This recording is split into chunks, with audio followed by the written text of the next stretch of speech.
சிறந்த மொழிகளிலேயே சிறந்தே பிறந்த மொழியாகிய என் அன்னை தமிழே முதலில் உம்மை வணங்கி அத்தமிழை ஆண்ட வள்ளுவரையும் எம் பள்ளியின் ஆண்டு விழாவிற்கு வருகை புரிந்திருக்கும் பெருமதிப்பிற்குரிய சிறப்பு விருந்தினர்கள் யாவருக்கும் மற்றும் நம் பள்ளியின் ஆணி வேராய் திகழும் பெருமதிப்பிற்குரிய தலைமை ஆசிரியர் அம்மையார் அவர்களுக்கும் மேலும் நம் ஏற்றம் தன்னை ஊக்கப்படுத்திக் கொண்டிருக்கும் இருபால் ஆசிரியர் பெருமன்கள் யாவருக்கும் இந்த மூன்றெழுத்து உரிமைக்காரியின் வணக்கத்தை தெரிவித்துக் கொண்டு அன்னை அளவிற்கு அக்கறை காட்டி தந்தை அளவிற்கு கண்டிப்பை கூட்டி ஏணியை போல் உயரத்தில் ஏற்றி எதிர்பார்ப்பில்லாது நல்வழி காட்டி காலம் நேரம் பார்க்காது உழைத்துக் கொண்டிருக்கும் பணி ஆசிரியர் பணி.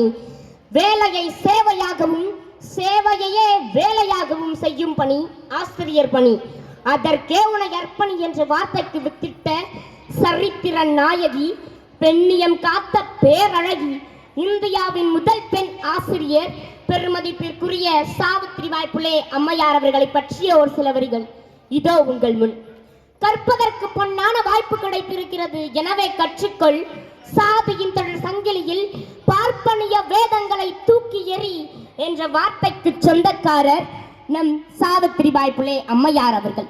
சாதிய கொடுமைகள், மூடதனங்கள், பெண்ணடிமைதனம் போன்ற பிற்போக்கு தலங்கள் உயர்ந்திருந்த 19ஆம் ஆண்டு காலகட்டத்திலேயே முதல் பெண் ஆசிரியராக, எழுத்தாளராக, கவிஞராக, பெண் உரிமை செயல் பாட்டாளராக, சமூக சீர்திருத்தவாதியாக என பல பரிணாமங்களுக்கு உரியவராக வாழ்ந்தவர் நம் சாவித்ரிபாய் புலே அம்மையார் அவர்கள். பின்னாளில் நம் சட்ட மாமேதை அண்ணல் அம்பேத்கர் அவர்களினால் சமூக சீர்திருத்த மகாத்மா என்று போற்றப்பட்டவரும் கூட. கணவர்களினால் கைவிடப்பட்ட பெண்கள், வன்புணர்ச்சிக்கு உள்ளாக்கப்பட்ட பெண்கள், இன்னும் பல பாதிப்புகளுக்கு இடையே உள்ள பெண்களை அரவணைத்து கல்வி கற்க வைத்தவர் நம் சாவித்ரிபாய் புலே அம்மையார் அவர்கள்.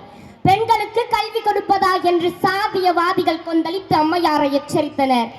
ஆனாலும் பிற்பட்டவர்களுக்கு கல்வி கொடுப்பதையே தன் லட்சியமாக கொண்டு ஆசிரியரானவர்கள் அல்லவா நம் சாவித்ரிபாய் புலே அம்மையார் அவர்கள்.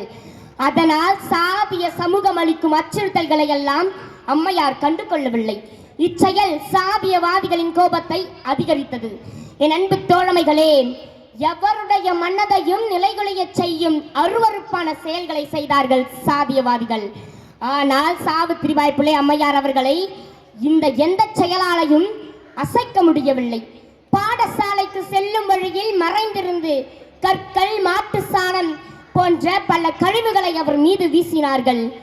அத்துணை சவால்களையும் எதிர்கொண்டு பிற்படுத்தப்பட்டவர்களுக்கு நலன் கருதி தன் நலம் கருதாது அரும்பாடுபட்டவர் நம் சாவித்ரிபாய் புலே அம்மையார் அவர்கள்.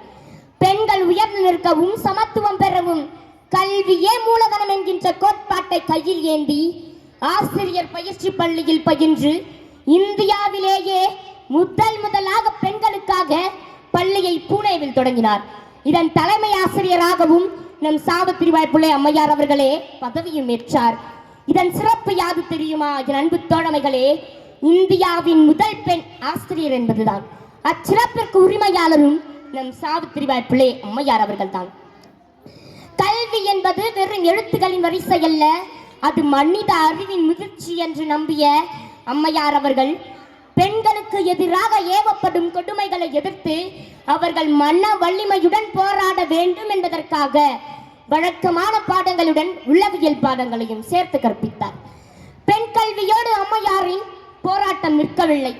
சமீபத்தில் கொல்கத்தாவில் பயிற்சி பெண் மருத்துவர் வன்கொடுமைக்கு உட்படுத்தப்பட்டு கொல்லப்பட்ட சம்பவம் நம் அனைவரின் மனதையும் உலுக்கியதல்லவா?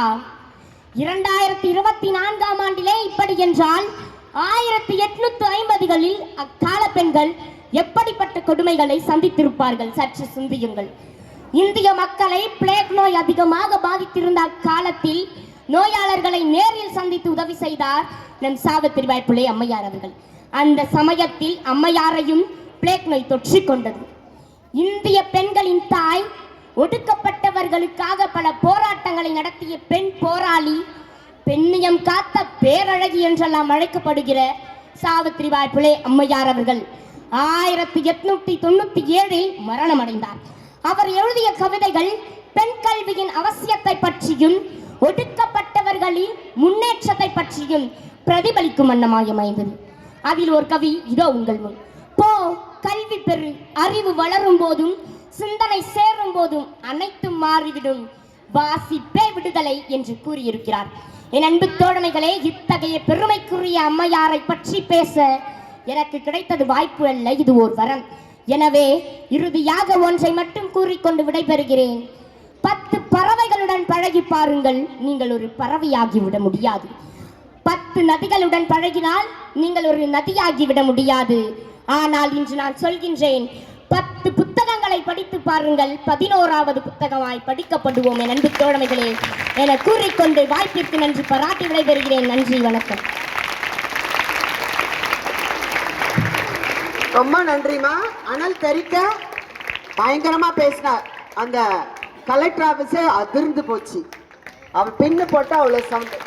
பாராட்டுக்கள்மா, பாராட்டுக்கள். நேரா திரும்ப ஒரு போட்டோ எடுத்துக்கிட்டு திரும்பி நின்று போட்டோ எடுத்து. நன்றிமா.